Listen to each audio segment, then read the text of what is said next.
Welcome. Hi, I'm Mikki, and this is Mikkipedia, where I sit down and chat to doctors, professors, athletes, practitioners, and experts in their fields related to health, nutrition, fitness, and well-being. And I'm delighted that you're here. Morena, everyone. I hope you're having a great week, and I'm so pleased you're with me again today.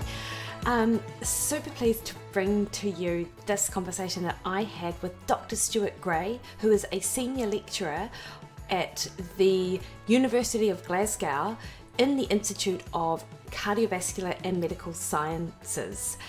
Stuart and I discussed in detail the role of omega-3 fatty acids in aging muscle with muscle function and muscle health. And I have to say, it was a great conversation that I had with Stuart, and also really eye-opening as to the possible roles that other nutrients play in muscle function outside of protein. And if anyone knows me or follows me on Instagram, you'll know that I bang on about protein and amino acids all of the time because of their importance in the health and the recovery of our musculoskeletal tissue.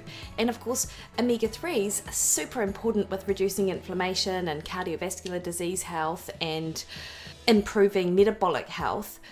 And it wasn't until I listened to a presentation that Dr. Gray gave at the most recent International Conference of Exercise and Sports Nutrition that I realized that there's this whole other area of how different nutrients affect muscle health. And so I jumped on, emailed him, and he was super generous to give up his time to chat to me about that topic. So, brief bio on Dr. Gray. He graduated from the University of Glasgow with a BSc in Physiology and Sports Science, and subsequently completed a PhD in Exercise Physiology from the University of Strathclyde. After his postdoctoral positions at Strathclyde and at Loughborough University, Dr. Gray was appointed to a lectureship at the University of Aberdeen, and it was in 2015 he took up a position in the Institute of Cardiovascular and Medical Sciences at the University of Glasgow. And we talk all about how he got into the field looking at omega-3 in health, particularly coming from exercise physiology with a bit of a focus on sport and performance. Now, at the time of the interview, it was just before Christmas. I believe it was December, and over in his neck of the woods, they'd just gone back into lockdown. So it was a trying time, I imagine, and still is, let's face it. So without further delay, please enjoy my conversation with Dr. Stuart Gray.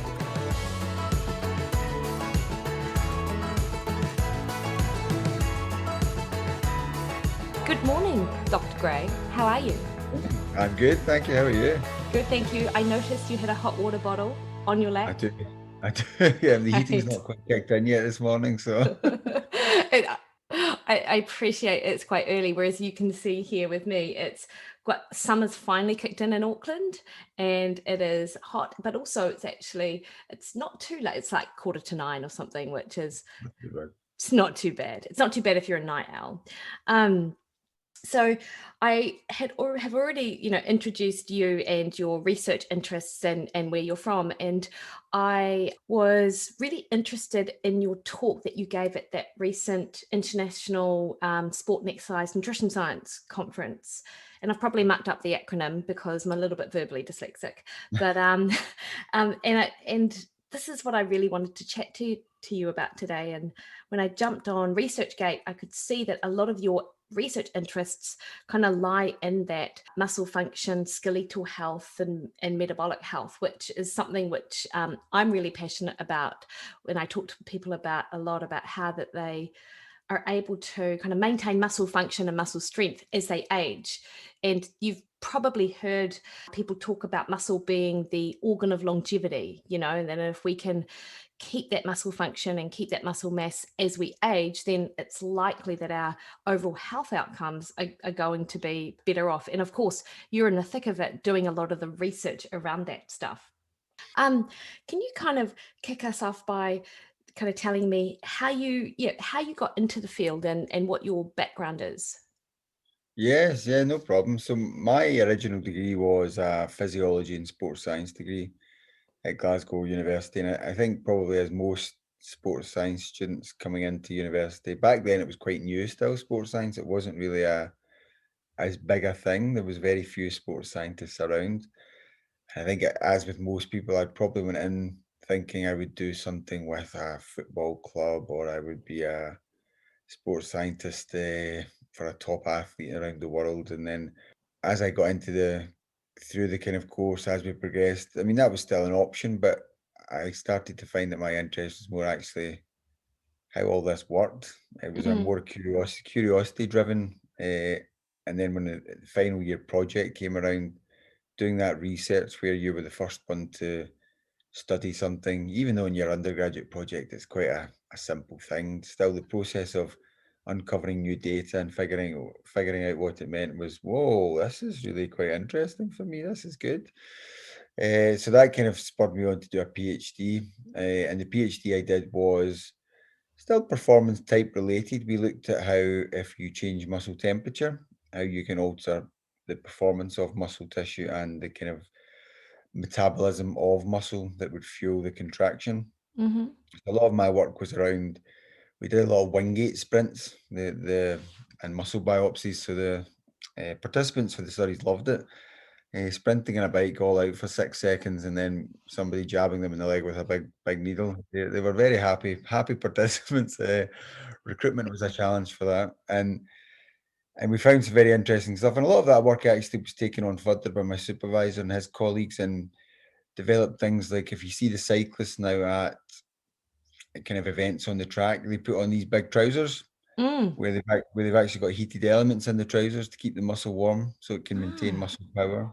Because if you do a warm up as an athlete, then by the time you actually get the prep done and you sit on the bike and you wait and do all that, your muscle temperature's dropped again. But we yeah, found muscle temperature was very important for short duration power stuff. So they've developed these pants so that you go on and it's kind of like a hot water bottle or more like a hot water, a heated blanket wrapped yeah. around your legs to keep the muscle temperature up. So it's still very interesting stuff. But after that, I did a bit of postdoc looking at inflammation and the importance of things like IL-6 for metabolism.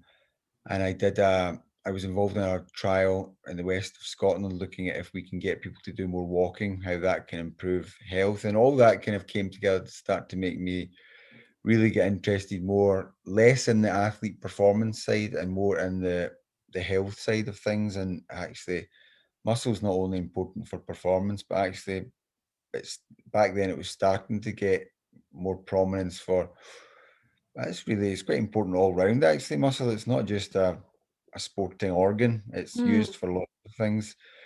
And the most obvious area for that was aging. So mm, I started to move into aging and looking at exercise and lifestyle and aging up in Aberdeen where I was before I moved down to Glasgow. And then in Glasgow with a big metabolic health group, it started to also move into the kind of metabolic health and type 2 diabetes mm. area as well. So that's a kind of general overview of how my my kind of path has been. It's not all been planned. A lot of it's been following what's going on and making random choices here and there and seeing what happens. But that's kind of I've ended up here on the Yeah, back of that.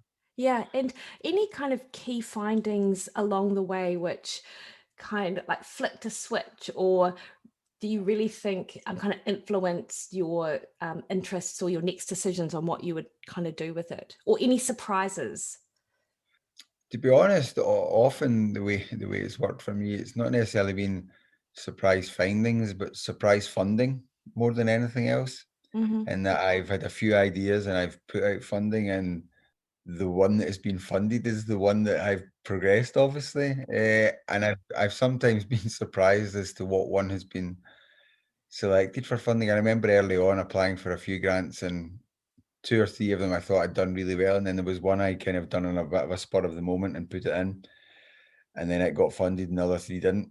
Yeah. So some more surprises like that.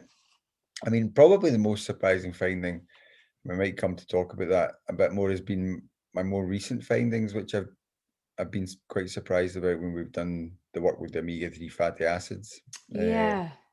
I didn't necessarily, even though there has been published work to support this idea and hypothesis, I still necessarily didn't think that we would see the findings that we did, Yeah. really.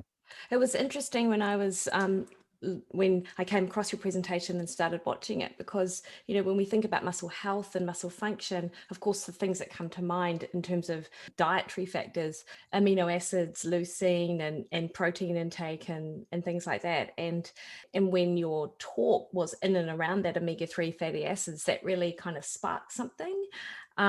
So what was it that kind of led you down that path, Stuart? Was that one of your kind of spur of the moment, might just chuck this research grant in and see what goes, or? Yeah, so I mean, it was up in Aberdeen. I was kind of starting to move into the aging field with my research.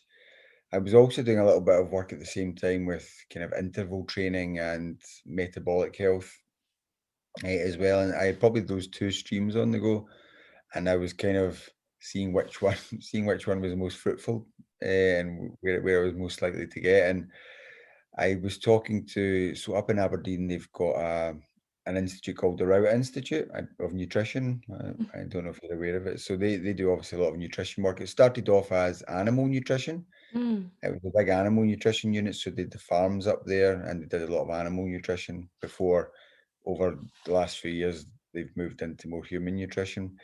So I was talking to a colleague at the Rowett who'd done a lot of animal work looking at omega-3 fatty acids. So in that presentation, I talked a little bit about a lot of the work done in the States looking at healthy steers and piglets where they'd fed them omega-3 fatty acids. And they're obviously doing this in animal work, one from an animal health point of view, which is important, but also they want to grow bigger tissue because bigger muscle tissue is more meat to sell and make it more an efficient, cost-effective process. And she was telling me about her work. Oh, you're interested in muscle, Stuart? I was like, yeah. Well, we do some stuff with omega-3 in animals, and we're starting to find these what we perceive to be improvements in whole body protein metabolism and glucose disposal that are probably relevant for muscle. And she'd found changes to mTOR and these kind of factors that were relevant for muscle. And so we, based on that discussion, we pulled together my kind of very first omega-3 study. Mm. And at that point, I was eligible for new investigator funding from the BBSRC. And we had done a bit of the pilot work with an animal study she had ongoing. We did some more tissue analysis from the muscles. We did some cell culture work. And then we went to BBSRC and said, let's move this into humans. Mm. And this was my first kind of big grant application that I'd kind of put forward. So it was looking at omega-3 supplementation along with exercise in older people. Mm. They rejected the grant first time, but said we really like the idea. If you can get some pilot data just to give us a bit more confidence, then we'll look at it again and possibly fund it. So got one of my PhD students, and they did a kind of small scale exercise training study in older people with resistance training and omega-3. Found an indication of quite a positive effect, which probably was one of my surprise findings. And then sent the application in and it was funded again, which was very much a surprise finding because I think anyone applying for grants never, well, certainly not me, I never expect them to get funded. The default position is it will be rejected and anything else is a bonus. It paints quite a sad picture of academia, but sadly that's with acceptance rates of 15% or something like that, then that's where we are. So yeah, so that was kind of how I got into the omega-3 fatty acid muscle area. It was a kind of chance conversation with a colleague Okay. in a corridor that kind of led to pulling her ideas together and my ideas together to come up with this, and then we kind of kept pushed on with it. Yeah. So can you describe the details of the study, Stuart? Yeah. So yeah. Yes, yeah. It's been a while since I looked at it, so my numbers may be slightly off, but we aimed for 60 older men and women. I mean, Mm. we tried to make sure we got an even amount of men and women because there was some data to indicate from the epidemiological work that women maybe have a more beneficial effect than men for Mm. the omega-3 fatty acids. based on cross-sectional epidemiological data. So it wasn't entirely strong data, but and regardless of that, I think it's important to have equal split of men and women in these studies anyway. So we got them and we did resistance exercise training twice a week. So half of them were randomized to receive fish oil supplements, half of them to placebo oil, which was I think it was olive oil we used in that study. It was something that wouldn't change the fatty acid content. So it was like a high oleic acid, which is high in the diet anyway. So it didn't change the fatty acid composition in the cells. And we trained them for 16 weeks, twice a week, doing resistance training. And before and after, we made measurements of muscle mass. We were lucky enough to have access to an MRI scanner, so we could do robust measurements of muscle mass, and we did muscle strength. We took some blood samples and we measured kind of more metabolic markers and things like the omega-3 fatty acid content in the red cells. We did take some muscle biopsies near the end. We did a small nested study where we looked at muscle protein synthesis, kind of over a 3-day period. We included exercise in there as well. So that was the kind of main things we measured in there. So it was quite for the postdoc, it was quite a challenging study to run because all the exercise was fully supervised as well. So the logistics of getting the older people to the lab, supervising them, getting them home, 2 sessions a week for 16 weeks for 60 people. So it was a lot of work went into it. So it took 3 years to get done. And what we found in that study, which probably were quite surprising, and the magnitude of effect was quite surprising. But bear in mind it was a small study, so I think further work is needed to really confirm this. In the men, basically we found no effect of the omega-3 fatty acids. With exercise in the control group increased muscle mass, increased muscle strength, same degree in the omega-3 fatty acid group, no real difference. In the women, we found that the kind of gains in muscle strength were almost double in the fish oil group compared to the control oil group, which was quite a surprising finding. What was more surprising was that there was no difference in muscle mass. So the gains in muscle mass were the same in both. So what we had was an increase in muscle quality. And I think this is with the fish oil stuff is something that is very interesting, and that the mechanisms underlying this they often do surprise me. One thing we often thought it would be an anti-inflammatory effect of these so-called anti-inflammatory effect of these omega-3 fatty acids. In all the human stuff we've done, and in that study, we measured inflammatory markers, and there's no effect. There's no difference. Mostly probably because the older people we're including are relatively healthy, so they possibly don't have much of this low-grade inflammation. We thought it would be a muscle protein synthesis effect at this point because there was the work from Bettina Mietendorfer's lab that showed that fish oil would increase muscle protein synthesis during a kind of hyperinsulinemic, hyperaminoacidemic clamp. So when kind of mimicking a fed state. But we found in our sub-study, which wasn't perfect, looking at protein synthesis, there was no difference, which matched with the fact that muscle mass hadn't changed in these women. So it seemed to be a strength point of view. Whether that was something neuromuscular, because things like DHA can incorporate into nerve cell membranes and can improve, there's some evidence they can improve neuromuscular function. We don't know from that data because we didn't make any recording of it, because our thought was it was going to be the muscle protein synthesis and muscle mass that were going to be driving the effects. So that was that study. But where it is interesting as well is that most of the study that's not looked at exercise, it's just looked at omega-3 supplementation with people going about their daily levels of activity.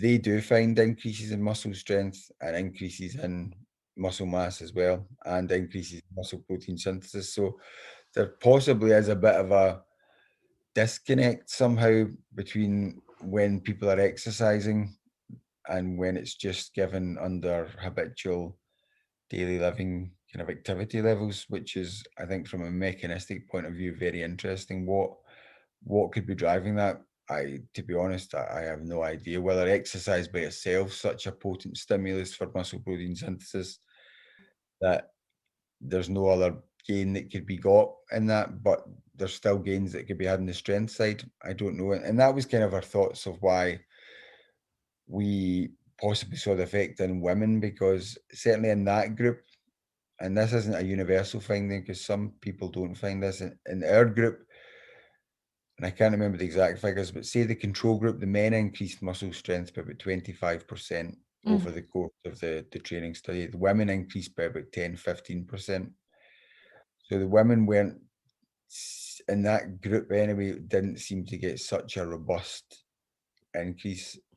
So the possibility is we found the effect in women just because they had a bit more room for wiggle up the top. So there was a bit more room for movement, whereas the men, the training we had done with them was sufficient to kind of fully saturate their response, and they were as good as they were going to get. And we know older people in general don't respond as well as a young person. Can you explain why that is, Stuart? Like what happens with the muscle tissue over time or aging?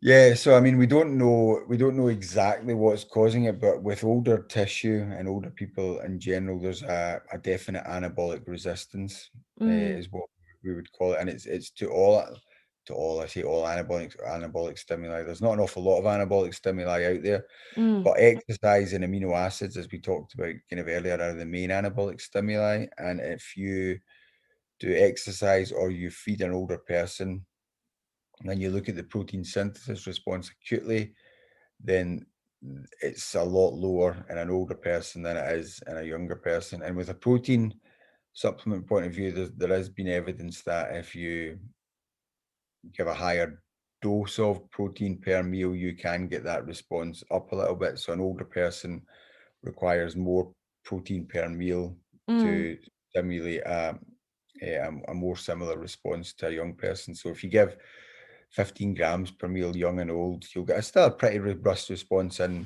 the young folk. It maybe not be full, but almost to the top, whereas the older people, it'll be, whereas if you gave 15 grams to the young and 30 grams to the old, they would start to get more similar. Exercise has not been such a, it's not so easy to do the dose response type stuff, and because there's so many factors with exercise, intensity, number of reps, number of sets, these kind of things. But we definitely see that resistance, and even in the long term, there's been some studies from Carolyn Gregg's, one that comes to mind, where they resistance trained older women, and they did MRIs of muscle mass and muscle strength, and the response was, and the figures wouldn't be exact, but the responses were about 20-25% less in the older group compared to the younger group. So there's a definite, it's not just an acute anabolic resistance, it is a long-term anabolic resistance, in that older tissue is not responding appropriately. And why that is, we don't know. A lot of people have looked at the the more molecular sides of things, and I mean the molecular pathways that drive protein synthesis are similarly reduced in older people, but why that is, that's the bit that we don't really know, and it is the bit that a lot of people are working on to try and figure out. And I think you get that with a lot of enzyme activity and nutrients and stuff. As you age, your kind of digestive ability kind of diminishes, and your ability to uptake nutrients kind of diminishes as well. And this is completely on a tangent, but I find it really interesting that nutrient requirements don't really reflect this. So there's not a lot of difference in nutrient requirement. Well, there is, of course, with some nutrients, but Yeah. Particularly protein, there's no real difference between protein intake recommendations across the board once you're an adult, notwithstanding the fact that they're probably all a bit low anyway. No, I do find it is surprising, because there's so much evidence now that the older people are resistant in lots of ways. I focused on the muscle, but as you mentioned, the digestive and the bioavailability of these things. Interesting with amino acids, there's been a few studies from Luke Van Loenen, and the amino acids do seem to get into the circulation just as well in older people, but it primarily does seem to be a muscle issue for that nutrient anyway. But yeah, it is surprising, and I know I don't know whether it's a simplicity point of view that they don't want to overcomplicate these recommendations by saying, "Oh, once you get to this age, you need to do this, and once you're at that age," I don't know. I've never been involved in these kind of things, but I do, I do appreciate that these people have got a very hard job to make Yeah. public recommendations, particularly just now over the pandemic period. I've appreciated it even more that I really wouldn't like to be in the position where I make these decisions for people. We can all be armchair decision makers and Yeah. give people advice, but it's not as easy as it. Obviously, the pandemic's more extreme than protein recommendations, but uh, overall nutrient and activity recommendations it's a balance between science and what people will do and what people will understand, and not overcomplicating things and stuff like that. So it's a challenging one that I wouldn't Yeah. like to overly criticize, but I agree that they probably could. I think there could be some age specific guidance in there that would be Mm. useful. Stuart, with regards to the amount of omega-3 fatty acids, so did you supplement with the EPA and DHA combined, and how much were they getting each day? So it was EPA and DHA. They were EPA rich supplements we were using, Mm-hmm. and that was on the basis of quite a bit of work actually. Some of the animal work that my colleague had done originally, it indicated that it was the amount of EPA getting into the muscle tissue that was driving the changes in protein metabolism and glucose disposal that she was finding. Mm. We also, when we did the PhD student that ran the pilot work on that study did some cell culture work, and she found that EPA, from a muscle protein synthesis point of view, was having a greater effect on protein synthesis and protein breakdown compared to DHA. Mm. So on that basis, we went for an EPA rich supplement. Now the exact numbers. This It's all is. right. I'm sure. I'm gonna just quietly pretend like I'm not looking up on Google just now. At the same time as speaking to, I want to say we gave people. It was about 4 grams per day of fish oil Mm. we gave them. But this is where these kind of things are not that useful, because you say to somebody, "Oh, we gave 4 grams fish oil," but 4 grams fish oil of a supplement that's very low in EPA and DHA, because you can get some that it's like 50 milligrams per gram EPA, or you get some that is 900 milligrams per gram. So telling people how much fish oil we gave is not an overly useful thing. So we gave, though it was actually 3 grams a day we gave, but it was a very concentrated supplement. So they were getting 2.1 grams of EPA per day and 0.6 grams DHA per Mm. day is what we gave them for the 16-week period. So not enough, not the highest amount of fish oil, but a relatively high amount of the omega-3 fatty acids themselves. The 2.1 grams per day Yeah. EPA is quite a lot. Yeah, and I imagine that you would have controlled for their dietary intake of fish or like fatty fish and things like that. So, were there any diet recommendations given to the groups or? The only thing we did was we restricted people on entry to not being high consumers of oily fish. So we had a restriction that they couldn't consume, I think it was more than one portion of oily fish a day. Not a Mm. day, a week. A Mhm. week. uh, which, to be honest, and well, actually in Aberdeen there is quite a lot, because Aberdeen's got a lot of the fishing industry in Scotland. There is reasonable, and in older people there is reasonable oily fish consumption. But in younger people in the UK, oily Mm. fish consumption is pretty poor. So it's not normally that hard to find these people. And then we didn't want to change people's diet or give any other recommendations. We just wanted to give them the capsules and keep everything else the same. So what we did was we just got them to monitor fish consumption, oily and non-oily fish. So we gave them a fish diary, Mm. and we recorded how much they consumed, just to make sure that, what it's like when you do these studies that you say, well, we're looking at a study with fish oil, and we give them the diary, and then all of a sudden they all start eating tons of oily fish every day because they think it's good for them. Yeah. Thankfully, that wasn't the case in this study. We did see what you often see in these studies, that when we then looked at the omega-3 fatty acid in the red blood cells. There was clearly some people in the fish oil group that hadn't taken the supplements, and there was some people in the control group that's EPA and DHA levels had gone up massively, who clearly had been dabbling with their own supplements, or they'd been taking a lot more oily fish, but there was nothing major. And I think with a lot of nutrients, it's quite hard to monitor, but because we can measure it relatively easily in the red blood cells, we can measure the EPA and DHA levels.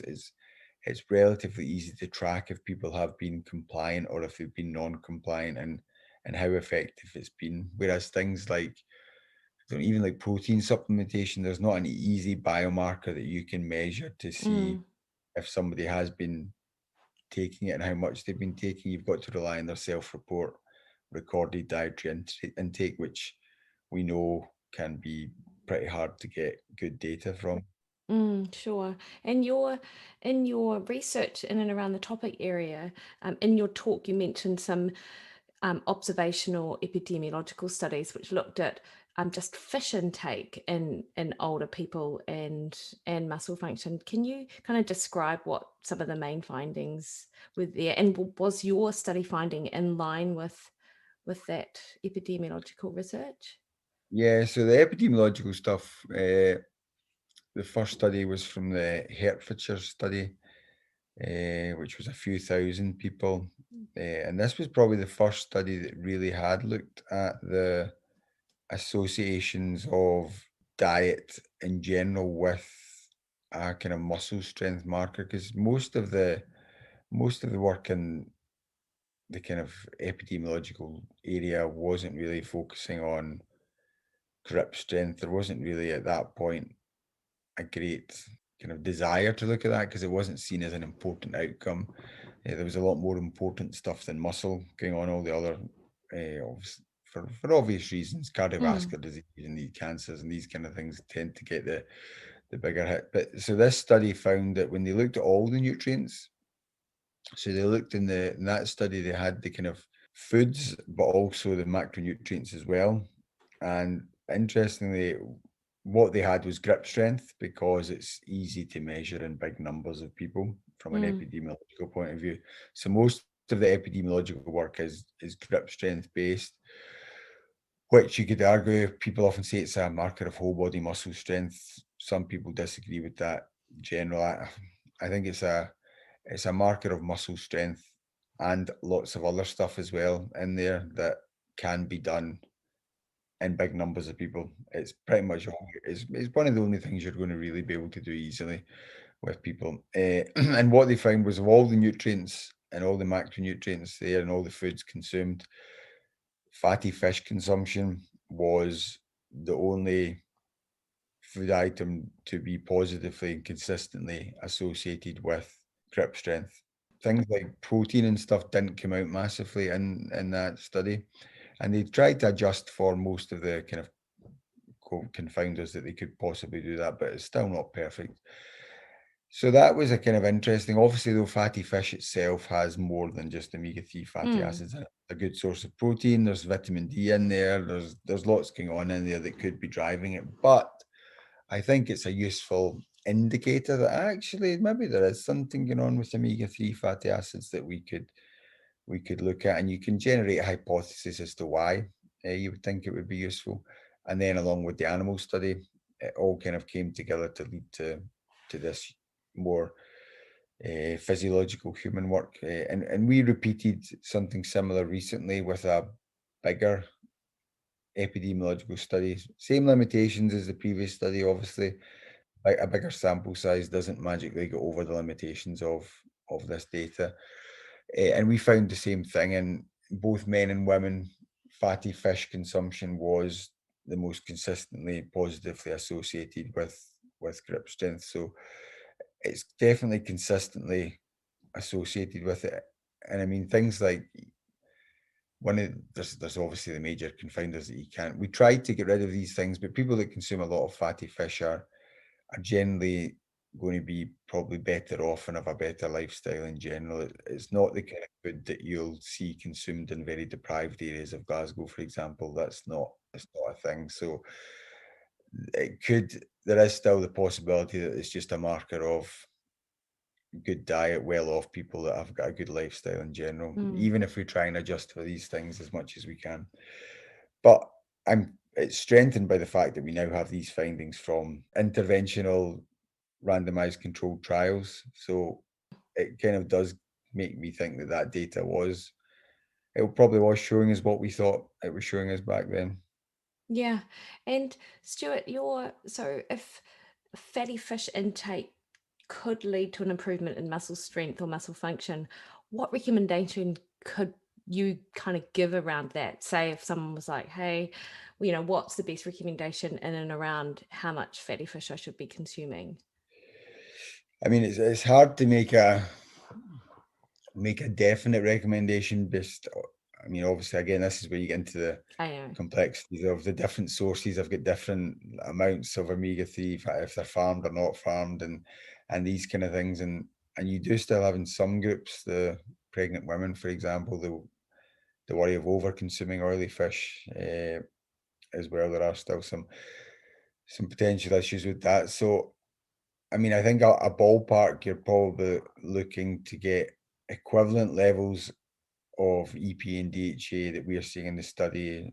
I would think you're probably talking about the 3 portions of oily fish a week, if not getting up towards 4 Mm, portions of oily fish. I mean, the current recommendations in the UK are 2 oily fish portions a week, mm, not more than that. I think probably you're looking at closer to the 3, if not getting up towards 4 to get these effects. But we've not carried these studies out like it's not been like a drug study where we've titrated the dose or anything like yeah. that because it's hard to do. So another thing I think would be interesting is one to do a comparison between the supplements and the real foods because I think that would be very interesting to do, but also to try and figure out actually what is the minimal dose that we actually need. I mean, maybe we are dosing these people far too much with these supplements, and we don't need all this. And actually, if people just consume the 2 portions that are recommended, maybe they would still get the same gains in muscle mass and muscle strength. But we don't know. So I think looking at that would be something very interesting to do. But anything, this is where one of the problems, anything with muscle strength and muscle mass is a really hard thing to do because it takes so long to change. Yeah. You can't do, you can't just do a 2-week study and see anything. And with omega-3s, it takes a while to get into the tissues as well. So you've got that added length you really need before you can study it. And looking at muscle protein synthesis acutely in these things is interesting and it helps us understand the underlying processes. But I'm always hesitant to extrapolate that to changes in muscle mass Yeah. and particularly muscle strength because they don't directly correlate with each other. There's a lot more going on in the long term. So you kind of need to do the long term studies to look at that. Yeah. Yeah. And once you introduce different doses and you're looking at multiple comparisons, your sample size gets bigger and bigger and bigger, and it ends up being an epic. But I kind of think all with omega-3s that we've got data that they do stuff in. I mean, my most recent stuff, and we can talk about that a bit more. I can give more detail. It's 100 people. Bettina Mietendorfer's work was, I think it was about 60 people. So we've got reasonable sample size studies in older people that show effects on muscle strength and muscle mass of these Mm, supplements.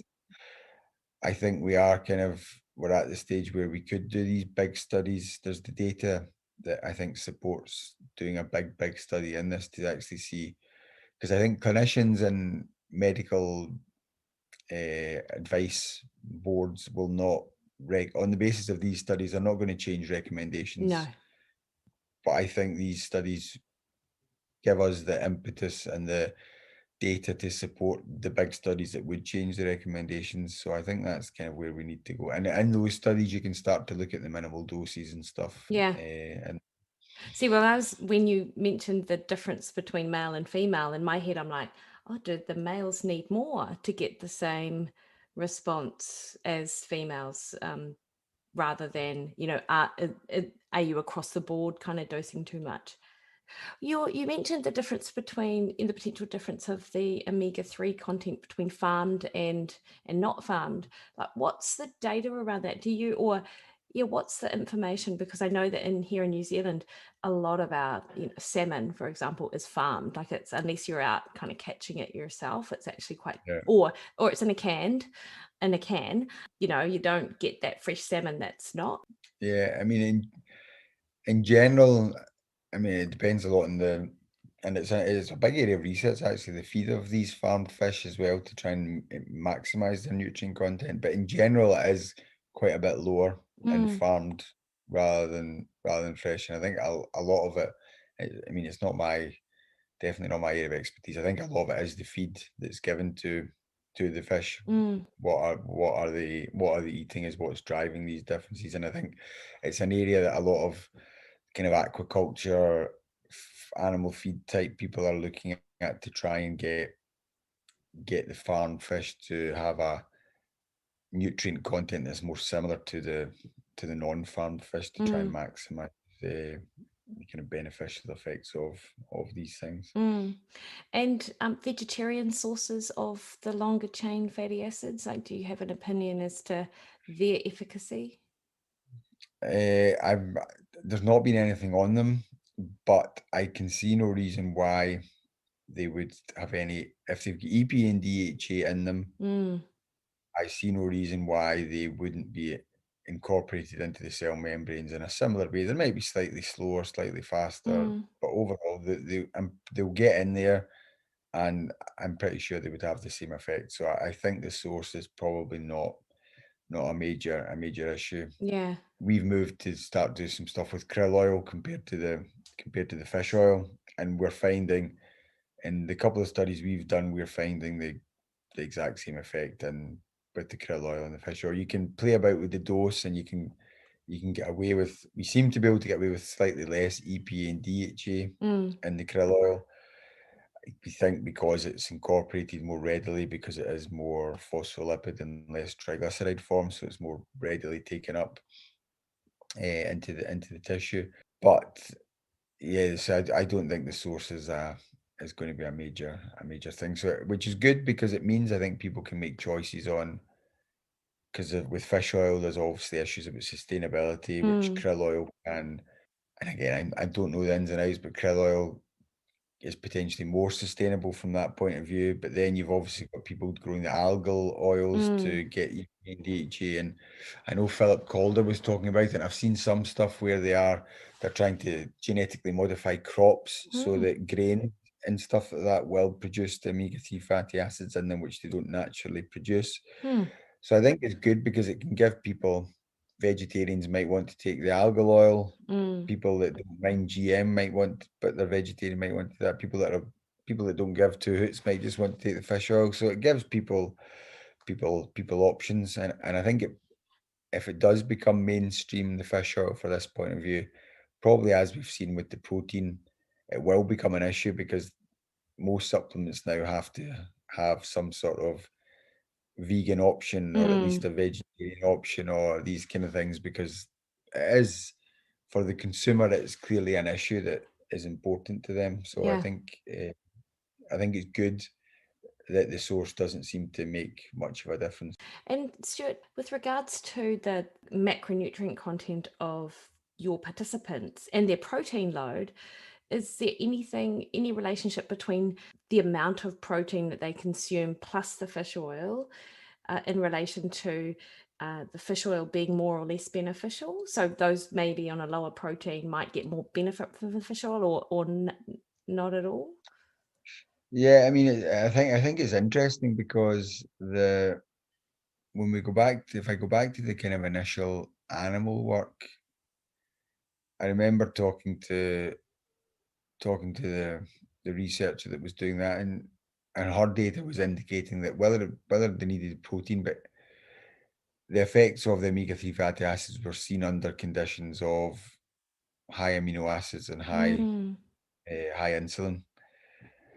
So feeding, they were seen in a fed state basically, and not in a basal state. And then that was replicated in the Bettina Mietendorfer's work, where they looked at the muscle protein synthesis, and they looked at it under hyperaminoacidemic, hyperinsulinemic clamps. So they found omega-3 fatty acids didn't affect basal muscle protein synthesis, but when they they did this clamp, which was raising amino acids and raising insulin levels. They found they found the kind of stimulatory effect of the omega-3 fatty acids there. So acutely, it possibly indicated that there was potentially an interactive effect. Nobody, as far as I'm aware, has looked at a omega-3 alone and an omega-3 plus protein supplementation, which I think would be interesting. I mean, there is data from Kevin Tipton did a study where they looked at omega-3 fatty acids and they looked at the protein synthesis response to exercise, where they also fed them protein, and they found no effect of the omega-3 fatty acids. And their thinking was that it was possible because they gave them 30 grams protein that they'd maximized the response already. Yeah. Protein synthesis. So it could be there's a kind of balance in there somewhere that I think would be interesting to look at in our study. So if I look at the most recent study, which was our krill oil study, which is not yet published, and we're still kind of looking at the data fully. So in that study, there was no exercise in that study, and we gave people the krill oil for 6 months. Older people, again, all over 65, all still relatively healthy, which I think is important. And we found, similarly to with the fish oil in Bettina Mietendorfer's lab, we found increases in muscle mass, muscle strength, and it was a treatment effect for muscle strength, for grip strength, and knee extensor strength of about 10%, which I think is pretty big with no exercise involved. Muscle mass, it was closer to about the 2% we found, which is still pretty big for changing muscle mass, and it is in line with what was found with fish oil. So in that study, because we had reasonable numbers of people, we started to play about with looking at predictors of the response. So in the krill oil group, we started to look at who was getting the biggest gains with the krill oil. We looked at protein intake and we didn't find any association. It is an association though, so it doesn't necessarily, for me, that doesn't rule out that there could be an interaction. There still could be, because this data, it does become a bit messy. Yeah. When you start looking at it. So no nutrients really seem to be driving it. So it wasn't people with low protein or high protein that were getting the benefits of the krill oil. What we did find quite consistently was those that had the biggest gains in muscle strength and muscle mass were those that had the lowest physical function at baseline, which is kind of interesting going forward. It's kind of maybe what you would have expected, but it's not actually always what's found. Even with exercise, you don't find that the people that had the lowest function get the biggest gain. That's not necessarily how it works. Often those people actually are the most resistant to exercise and they don't get the biggest gains. So it's not always the way. But it's an interesting finding for me. And I think in that study as well, there was no male-female difference as well, because we had the numbers to really look at that. But I think that's interesting going forward because it gives us a bit of hope, and that this might well still work in populations that really could benefit from this, Yeah. as in those with sarcopenia, because the people we studied and the people that Bettina Mietendorfer studied didn't have sarcopenia. They were all relatively well-functioning older people. Yeah. We still saw the gains, which are good, and particularly good from a prevention point of view, because if we can stop them getting to become sarcopenic with fish oil, Yeah. that's great. That's brilliant. But from a treatment point of view, I think the next stage is to look in people that actually have a physical function deficit, Yeah. whether it's diagnosed sarcopenia or just muscle weakness or some physical limitation to begin with, and see if we can see the beneficial effects. And I think that's an area where we could really see some benefit, because there was another study, you might not have seen it, that came out, and I can't remember the name of it. It was published quite recently, and they did a big study, a year-long study in 2,000 people, where they gave them fish oil only 1 gram per day for the year. Yes.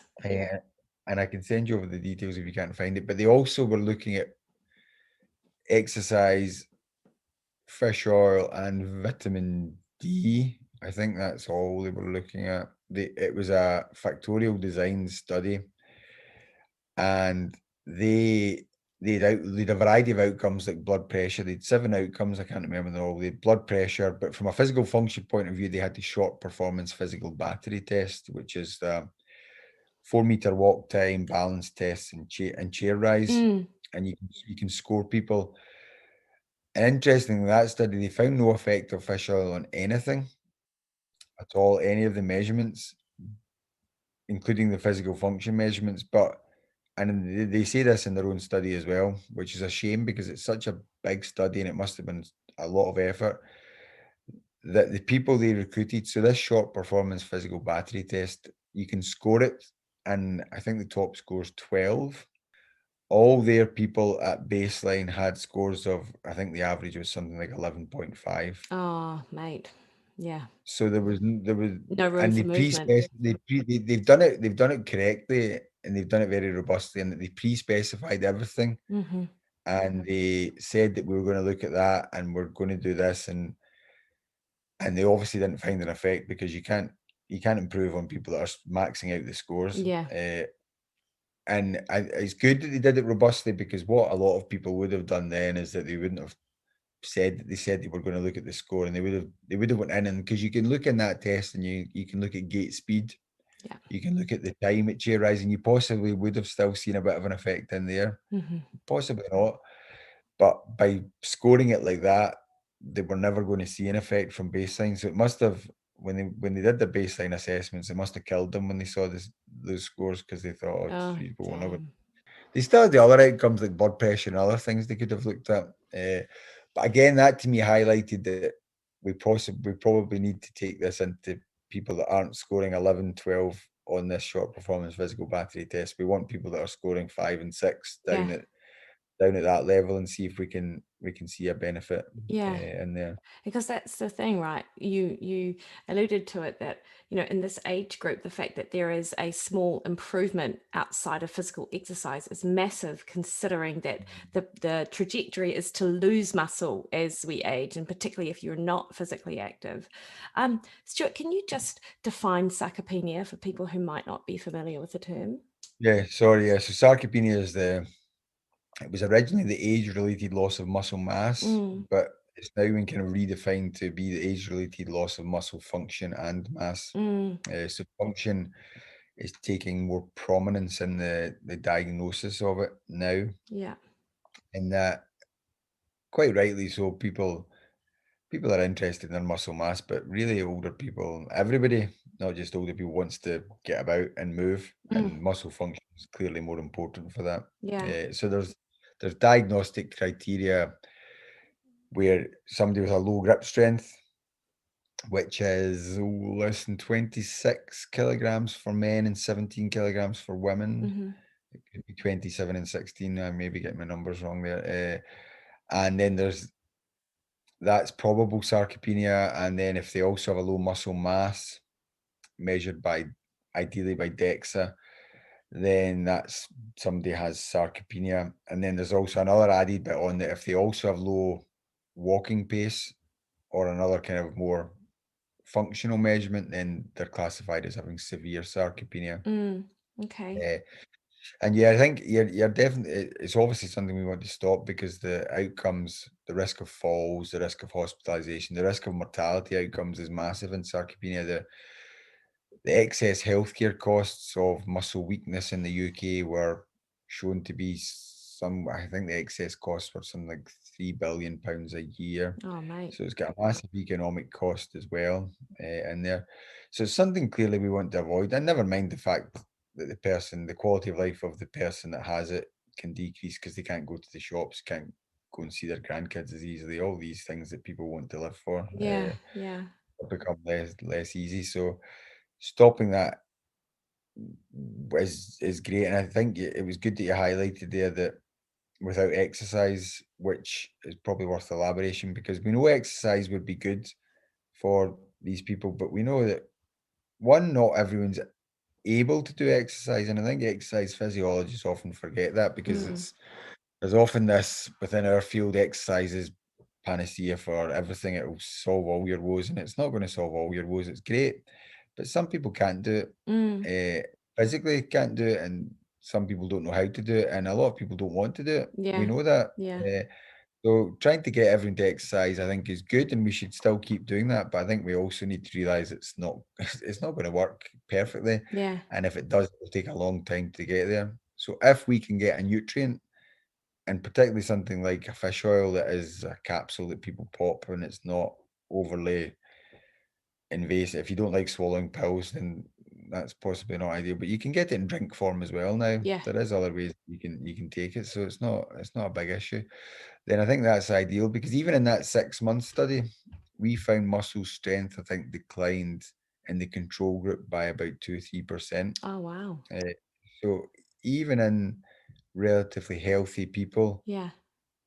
older people, in a 6-month period, we were able to pick up declines in muscle strength. Because when I'm saying there was a 10% effect of krill oil, we found the krill oil group increased by about 7 or 8%, and the control group decreased by about 2-3%. Yeah. So the treatment effect is the difference between those two, it's Yeah. 10%. So, which is another reason why it's very important to have control groups in such studies as well, because if you just had an active group and you found no effect, actually that could be a good effect because they're not declining. Yeah. In this case, we found it did go in the upward direction, which is good. So I think it's really promising from that point of view, that if we can get people to exercise, we should still promote that, but we need to. And this was hit home to me because I think I was quite, exercise is great, and you'll see people on Twitter, oh, why do people just not go and lift weights when they're older? That'll stop them being. I mean, it's quite naive, really. And it was a grant body that actually, following my first study that I mentioned with the exercise and the fish oil, I sent in another one to kind of expand that. And within that, I had an exercise group and a non-exercise group looking at fish oil, and the review panel came back and said, the non-exercise side is very interesting, but the exercise side of it, that's useless because you're never going to get everyone to exercise anyway. Yeah. And I was that's a bit mean. And I was really, what's he talking about? Idiot. He doesn't know anything. That's just silly. And then after I kind of obviously calmed down and thought about it, I thought, yeah, he's probably right. Do you know what? Like, I am one of those people on Twitter that like, why don't you just get out there and lift weights? No, Sorry, I've offended you. No, not really. But it's actually like, it's you forget the small bubble with which you live, and you forget how, we're really lucky because we enjoy exercise and people around us enjoy it, and it's actually just a way of life. And of course, I am a little bit more empathetic to, I understand the public health concern. And look, for thousands and thousands and millions of years, we didn't have to think about exercising. And so the fact that we now have to think about being active is actually quite, quite a modern concept if you think ancestrally about it. Oh, definitely, yeah. And it's the same with diet as well, to be honest, because you see a lot of people criticize obese people for their diet, and why don't you just eat this, that, and the other? And for a lot of people, one, maybe the knowledge of how to prepare food like that is not there, but the access and the ability to afford good, healthy food is just not possible, or people's lives doesn't allow it. There's a lot more going on for some people. So it's the same with exercise, and I think people are, as you say, are becoming more empathetic, and people do understand, but you do still hear the loud voices that maybe don't quite get that. And it's not just, I mean, politicians do the same. That why don't people just do this? Well-off people tell poor people to just pull their socks up and go on. And I created a company from scratch and earned billions of pounds. Why don't you? Yeah. Well, if it was that easy, we'd all do it. Yeah, exactly. Yeah, people forget. I think that choice and opportunity comes to people who almost have choice and opportunity from the get-go. Exactly. And it's not that, it's not just that whole idea of, if you like, the American dream, you can have it all. Well, maybe some people. Stuart, so this might be getting into the weeds a bit, and I do see the time, so don't worry, I'm cognizant of that. Muscle fiber type. So were you looking, like, was there scope to look at a response in the different muscle tissue? Or no, I talk like I know a lot about it. I'm quite ignorant actually, but Yeah. Anything kind of in the either that you've studied or that you will be looking into in that space? In the stuff that we've done so far, no, we've not done anything like that. I think I'm trying to think. I'm sure some of Stu Phillips' stuff where they did stuff with the omega-3s and they did a kind of unloading protocol, like an immobilization protocol. They took biopsies before and after, and I'm sure they did fiber type cross-sectional area. I don't think there was any major fiber type differences that spring to mind in there. So it's not anything that's really been on my radar. I mean, the stuff we did in animal stuff a long time ago, as you often do in animal stuff, you take out a kind of fast and a slow twitch fiber in there. And I'll be honest, I can't exactly remember if we found anything different that was in them. I don't think we did. So it's not anything that's majorly been on my radar, really, to be honest. I think with a lot of things, it probably will be a mediating factor, in that often the type 2 fibers are more susceptible to hypertrophy than the type 1 fibers. So it could well be that that could be one of the, again, a predictor of response or a mediator of the magnitude of response. But I think just with the fact in these studies it would be it's hard to do. Yeah. Yeah. Is the main reason why, because in that krill oil study we did, we originally wanted to take biopsies in it to start to look at the mechanisms more and to start to look at this kind of stuff, but we ended up dropping it because we decided to focus more on getting big numbers through to make us really confident that we were seeing the main effect Yeah. first before we started to look more at that side of things. So I think once now we're kind of confirming the main effect, and hopefully we can do a bigger trial in that. I think then looking at the mechanistic side and the mediator side, I think that side of stuff will start to pop up on our radars and start to be more something we look at as well. And we've talked, obviously, a lot of most of your research, or that we've discussed, has been in the older population. Do you see any scope for the investigating the effects of omega-3s in just dysfunctional tissue, like in people with poor metabolic health control or anything like that? Could there be a similar response, or is that really like we don't know? We don't know. I mean, the stuff, the kind of Kevin Tipton stuff I mentioned earlier, that was in young people, and there's been some stuff looking at protein synthesis in young, but it's not it's not found anything major. But as I said, that there was interactions with protein in there, and it was possibly the response was saturated. So I don't think there's been any studies that really looked at it in younger people, but I think it is something that would be useful to look at, because we we're looking at older people where they have this anabolic resistance, and we're maybe assuming that the omega-3s are helping with the anabolic resistance, but it's possibly not working through that mechanism, and it's working through it's driving muscle mass through an independent mechanism. So that would then mean that there is still scope for in young people, and I do have interest, obviously, in more metabolic side of things, and people with type 2 diabetes do tend to be older, but not so much now. You'll find quite a fair bunch of 25-year-olds that have type 2 diabetes. It wouldn't be that much of a challenge.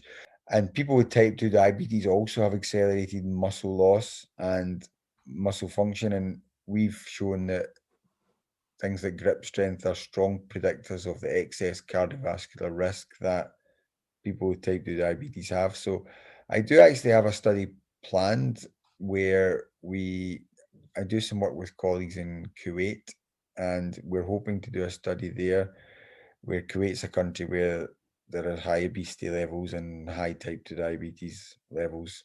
And we're hoping to do a study there where we look at krill oil on muscle function in people with type 2 diabetes, to look at that by virtue of we're not going to restrict age to be just older or just younger, but we probably will, by virtue of that population, end up with a younger.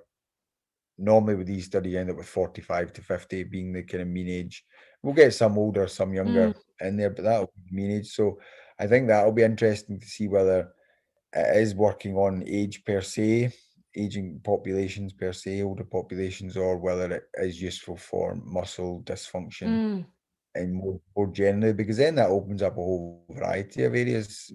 We know that rheumatoid arthritis, people lose muscle, cancers, there's obviously muscle loss, and there has been quite a lot of fish oil work in cancer already, yeah, actually.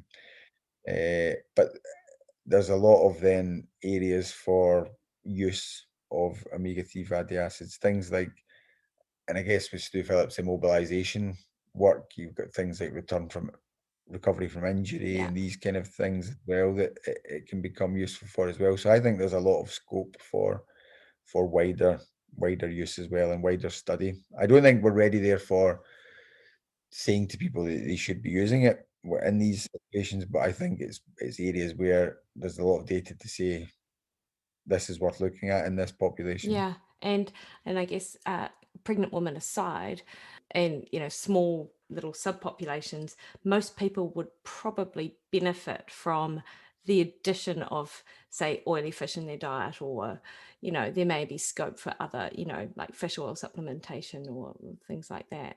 Yeah, yeah, and I'm focusing on the muscle side of things, but as we kind of at that conference, Philip Calder very nicely illustrated the lots of other things that omega-3 fatty acids are useful for. So yeah, I think from a general health point of view, there's a definite there's data out there already that we should be getting people to increase their omega-3 fatty acid Yeah, consumption. And I think as we talk about, even in younger people, once once you're at 35, 40, sadly, that's when muscle mass starts to go down, and muscle function starts to go down anyway. So although people aren't sarcopenic, and they're far from sarcopenic, we should be thinking about it at that point as well. yeah, And we know a lot of people don't do exercise and don't do resistance exercise in particular. So strategies like this, even then, would be a useful thing as well in that wider population. So yeah. For yeah, sure. And I always feel a bit like, oh, stink when I hear that the older population is like 35 plus. Because it can't, yeah, like, but that is when you kind of things do start heading downhill. And so, yeah. as much as we I hit can, 40, 40 last year, 40 last year. oh, And so now in my lectures, I'm saying it's about 35, 40 when things start. Oh, I know, it's like you're in your twilight years, basically. Every year game around over. the sun is just another, what a win. It's all downhill from here, Yeah, isn't it? apparently. Hey, Stuart, one final question. Do you eat fish?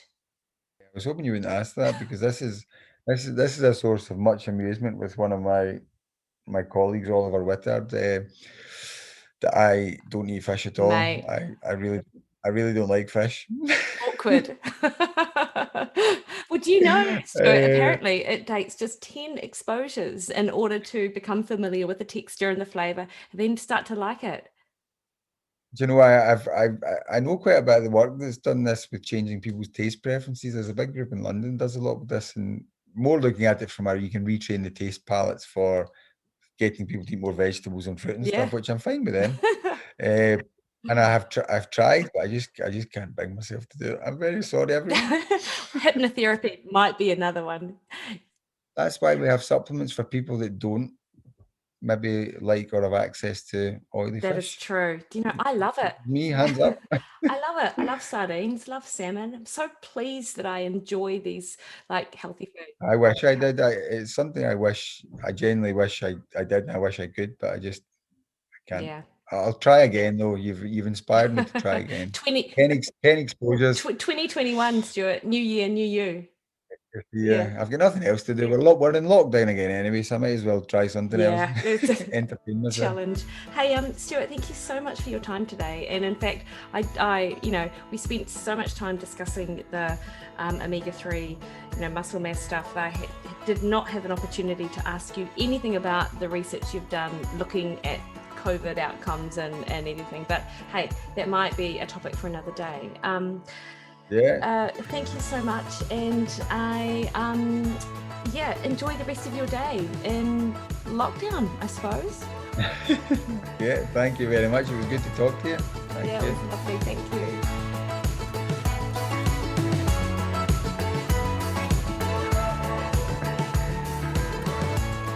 Cool team. I hope you really enjoyed that conversation. Got a little bit geeky, but hey, I'm a little bit geeky, so you could probably expect nothing less, right? So all of the details and links to the studies that we discuss and how to contact Dr. Gray directly will be in the show notes as per usual, and he's really open to communicating with people about his research. You know, he just loves the fact that it's actually just getting out there into that public arena. Next week, I'm really excited actually to bring to you a conversation that I had with Dr. Susan Kleiner. So Dr. Susan Kleiner has been in the nutrition space for decades now. You know, she was there really before there was a field in sports nutrition. I had the pleasure of chatting to her all about the early days of that sports nutrition field, how she got involved in the muscle function, how muscle worked, and how this changed her perspective on how to fuel athletes. And we have a really good discussion of how the field has changed over time and her founding position in the International Society of Sports Nutrition, which is one of my go-tos for the position stands on different nutrients and really up-to-date scientific and credible information that is out there to help guide both practitioners and athletes themselves. So that's next week, and until then, you can catch me on social media as per usual, at Facebook at Mikki Williden Nutrition, on Twitter and on Instagram at Mikki Williden, or head over to my website and sign up to one of my meal plans. That's one of the best ways to support the shows. It's a really high value, awesome program, nutrition coaching. You get one-on-one contact with me, you get shopping lists, you get meal plans for 28 days, you get my weekly emails on all the things that I'm geeking out about that I want to share with you. And you get access to my members only forum as well, where we have a good Q&A. So if you're a bit of a geek or you just want some credible information on nutrition and how to progress to your goals, absolutely go over to my website. I also do one-on-one consultations. Until then, if you're enjoying the show and you haven't yet done this, please head over to your podcast's platform and leave a 5-star review. It would be the best way for me to get this information out there. The more that people review the show, the more that people hear about it, and the better it is that I'm doing my job to reach that goal. Cool team. So until next time, have a fab week.